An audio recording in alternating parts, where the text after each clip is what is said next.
जो longitudinal stress है वो मिलती है सॉलिड में, ओनली सॉलिड में। और शियर स्ट्रेस भी कहाँ मिलती है? ओनली सॉलिड में। और बची वॉल्यूम स्ट्रेस, वो सॉलिड में मिलेगी, लिक्विड में मिलेगी, गैस में मिलेगी, तीनों में मिलेगी। तो उस केस में जो स्ट्रेस है बेटा वो प्रेशर की इक्वल होती है। मतलब जो आपकी स्ट्रेस है, अगर तो बेटा लिक्विड आ गया तो स्ट्रेस और प्रेशर क्या हो जाएगा? सेम। लेकिन अगर सॉलिड है तो स्ट्रेस अलग चीज है और प्रेशर अलग चीज है। यहां तक।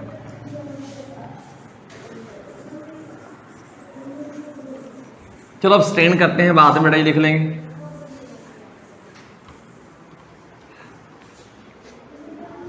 चलो जी,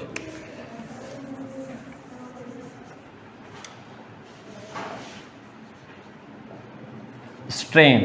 स्ट्रेन क्या होती है बेटा?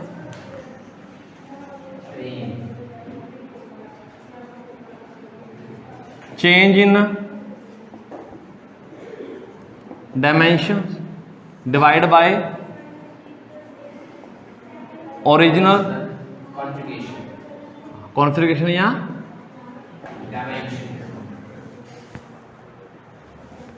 भाई जब आपने स्ट्रेस दी बेटा तो शेप और साइज चेंज हो जाएंगे। वो कितना चेंज होगा उसको डिवाइड में ओरिजिनल क्या था। ठीक।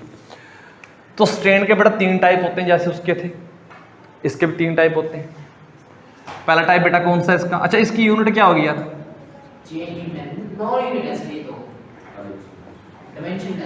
No unit no dimension.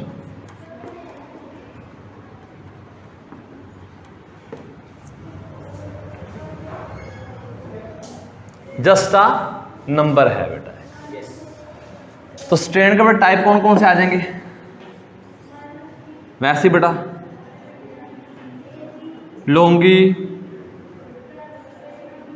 Longitudinal strain. Longitudinal बेटा आप लेंथ को चेंज कर सकते हो ना, जब आप फोर्स लगाओगे, स्ट्रेस लगाओगे तो लेंथ कम ज्यादा हो सकती है। तो बेटा लॉन्गिट्यूडनल स्ट्रेन का फॉर्मूला क्या आ जाएगा? यहीं पर लिख देते हैं, ज्यादा क्या करना, मतलब delta L by change in length divide by original length. जैसे मान लो बेटा आपके पास ये कोई है, आपने यहां पर फिक्स कर रखी है, ये कोई लेंथ है बेटा आपकी एल, आपने इसके साथ क्या लगा दिया? कोई वेट लगा दिया। तो मान लो आपने नीचे कोई वेट लगाया हुआ साथ में mg। अब बेटा ये तो बेटा एल थी आपकी यहां से यहां तक, और आगे बेटा डेल्टा एल क्या होगी आपकी? चेंज होगी। तो एल नीचे डेल्टा एल, तो change in length divide by original length. तो ये आ जाता है लॉन्गिट्यूडनल स्ट्रेन। सेकंड बेटा क्या आता है आपका? शियर स्ट्रेन या टेंजेंशियल स्ट्रेन।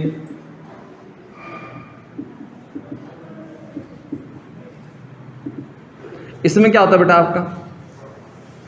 आपने जब बॉडी को फोर्स लगाई थी शियर स्ट्रेस में, तो बॉडी की शेप बेटा कुछ ऐसी होगी थी ना, बॉडी की शेप कुछ ऐसी होगी। और बेटा मान लो ये आपकी सीधी थी, तो ये एक्स इधर शिफ्ट हुई और टोटल लेंथ कितनी थी बेटा आपकी? एल थी। और यहां पर बेटा ये शिफ्ट कितनी, मान लो ये एंगल क्या लगा लो आप? थीटा। तो इसका फॉर्मूला थोड़ा सा अलग आता है शियर स्ट्रेन का, theta equal to x by theta equal to बेटा एक्स बाय, आप ऐसा लिखो टेन थीटा। अब थीटा स्मॉल होगा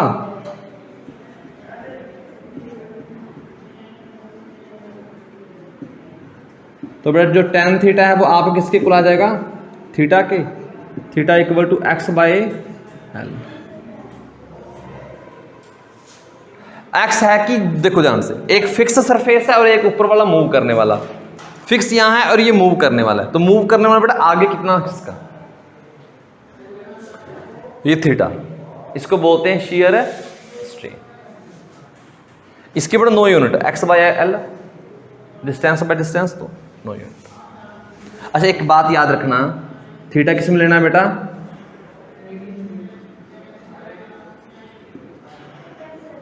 रेडियन में लेना है।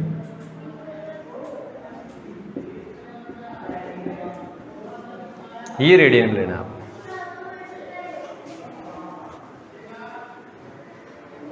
और बेटा थर्ड नंबर पर क्या आता है? वॉल्यूम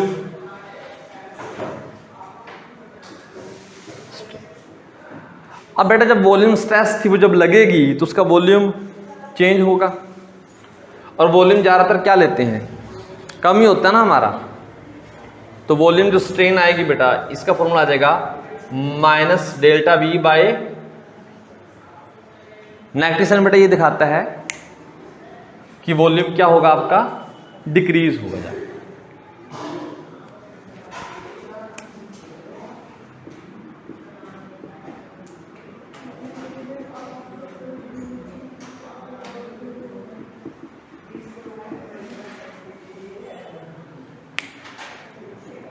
ये बेटा ओनली सॉलिड में मिलेगा ना।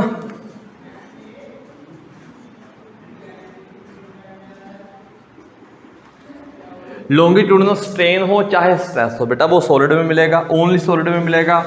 ये बेटा ओनली सॉलिड में। और ये बेटा आपके चाहे सॉलिड हो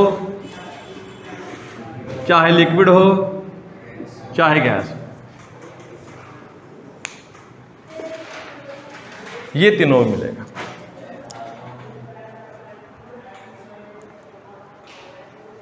ये स्ट्रेन का काम।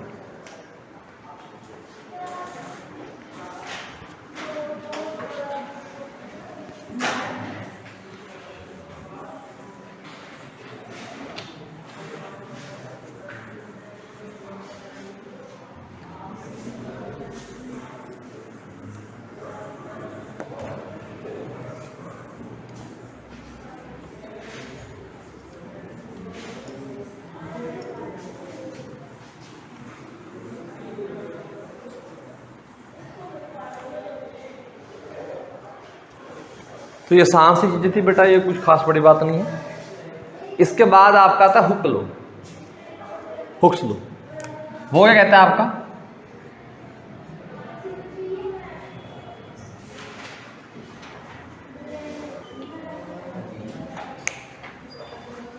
ये कहता है हाँ जी हाँ जी हाँ, ऐसा न्यूटन भी मतलब बहुत बार आता है। स्ट्रेस डायरेक्टली प्रोपोर्शनल टू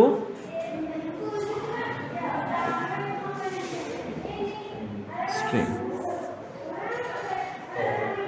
जितनी स्ट्रेस ज्यादा लगाओगे उतनी स्ट्रेन ज्यादा, जितनी फोर्स ज्यादा लगाओगे रस्सी के ऊपर उतनी ही लेंथ में ज्यादा चेंज आएगा, डायमेंशन में ज्यादा चेंज आएगा।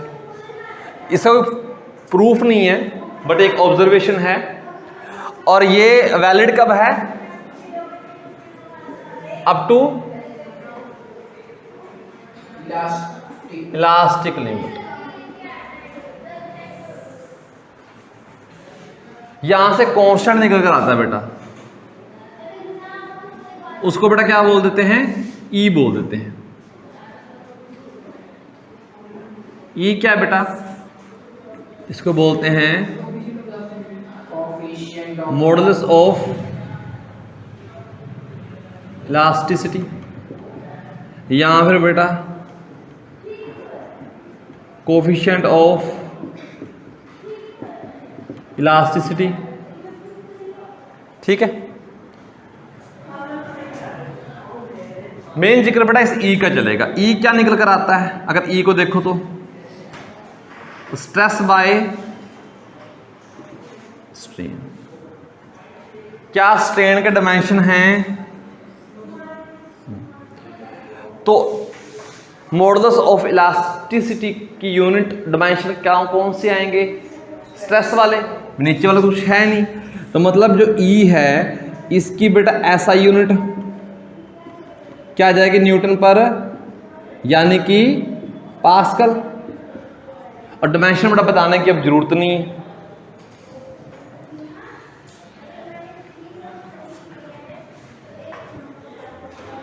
ये फॉर्मूला हमेशा वैलिड नहीं है बेटा, ये वैलिड कहां तक है? अप टू इलास्टिक लिमिट, मतलब वो लिमिट जहां तक ऑब्जेक्ट को खींचो और वो छोड़ने पर वापस आ जाए, या खींचे ही ना।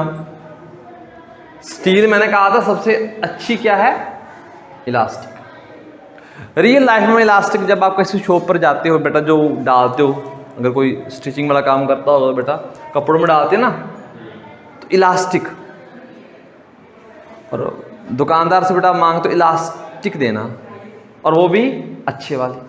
बेटा अगर वो आपको स्टील का पीस में पकड़ा दे तो उसने फिजिक्स कर रखी हो, तो फिजिक्स में देखो तो इलास्टिक कौन है सबसे अच्छा? स्टील है ना, ज़्यादातर स्टील को मानते हैं। वो आपको कौन सी देता है? अच्छे वाली देता है। फिर वो जो इलास्टिक देता है खींचने वाली देता है ना। हमारे केस में जो इलास्टिक है, अच्छे वाली इलास्टिक है, वो स्टील है, ठीक है ना। जो जल्दी खिंच जाती है बेटा वो अच्छी इलास्टिक। हाँ, एक चीज याद रखना, जो चीज जितनी जल्दी खिंच जाएगी वो अच्छी इलास्टिक नहीं होगी। हाँ, जो चीज जितनी जल्दी खिंच जाएगी वो अच्छी इलास्टिसिटी नहीं होगी, अच्छी इलास्टिक बॉडी नहीं होगी, ऐसा कह लो। जो ज़्यादा स्टील खिंचती है क्या? रबड़ खिंच जाती है ना, तो स्टील अच्छी इलास्टिक बॉडी है, रबड़ नहीं है। और आप दुकान पर जाओ, जो आप डालते हो बेटा कपड़ों कोड़ों में, उसमें दो टाइप की होती हैं, एक फटाफट खिंच जाएगी और एक लेट खिंचेगी, टाइट सी होगी। जो टाइट है वो बेटा अच्छी इलास्टिक है, और जो बेटा आराम से ऐसे खिंच जाती है वो अच्छी इलास्टिक नहीं। अच्छा, रबड़ दो तरह की आती है बेटा, जो बालों में डालते हैं ना, छोटे बच्चों को डालते हो, लड़कियां डालती होंगी बेटा। एक तो होती है कच्ची सी, फटाफट खिंच जाती है, जैसे मर्जी पर डालो। एक टाइट वाली होती है, ठीक है ना। तो वो उसको पता नहीं क्या बोलते थे बेटा, एक टाइट वाली रबड़ होती है, वो अच्छे से बेटा खुलती भी नहीं है। दिखा देंगे लाकर अगर पड़ी हुई तो बेटा। तो जो जितनी लेट खींचेगी वो उतनी ही अच्छी होगी, इलास्टिक बॉडी होगी। और ये नहीं खींचने के बाद वापस अपनी शेप में ही ना आए, ठीक है ना, आना चाहिए, ठीक। यहां से ये हो गया। अब स्ट्रेस कितने टाइप की हैं? 3 टाइप की। स्ट्रेन कितने टाइप की हैं? 3। तो मॉडल्स ऑफ इलास्टिसिटी कितने टाइप का आएगा? 3 टाइप का आएगा। पढ़ा हुआ है ना, यंग मॉडुलस करवाया हुआ है, यंग मॉडुलस। उसके बाद बेटा एक बल्क मॉडुलस करवाया होगा, modulus of rigidity, shear modulus, ठीक है ना, उसी को कहते हैं। तो 3 तरह के बेटा मॉडुलस आपके पास आ जाएंगे, ठीक है।